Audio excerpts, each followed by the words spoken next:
देशातील सर्वाधिक उष्ण शहरांपैकी एक अशी ओळख निर्माण झालेल्या अकोल्यात पर्यावरण संवर्धनासाठी महत्त्वाचा पुढाकार घेण्यात आला आहे।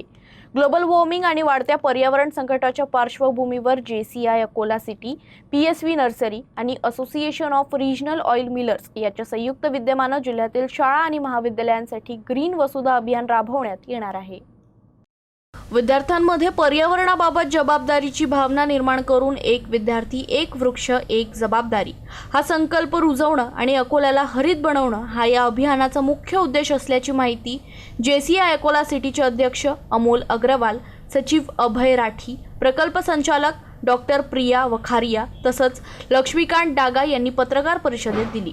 या अभियानाचं वैशिष्ट्य म्हणजे वृक्ष संवर्धनावर विशेष भर। 1 ऑगस्ट ते 15 जानेवारी या कालावधीत लावलेल्या प्रत्येक वृक्षाची नियमित निगा, पाणी, संरक्षण आणि वाढ यावर लक्ष ठेवलं जाणार आहे। सहभागी विद्यार्थी आणि शाळांनी दर महिन्याला वृक्षाचे छायाचित्र आणि प्रगती अहवाल अभियानाचा WhatsApp क्रमांकावर पाठवणं बंधनकारक असेल।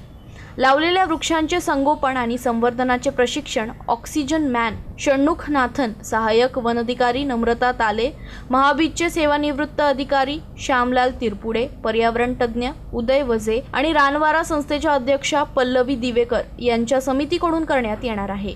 याशिवाय वृक्ष संवर्धन जनजागृती, पटनाट्य नाटिका, नागरिक संवाद आणि विविध पर्यावरणपूर्वक उपक्रमही राबवण्यात येणार आहेत।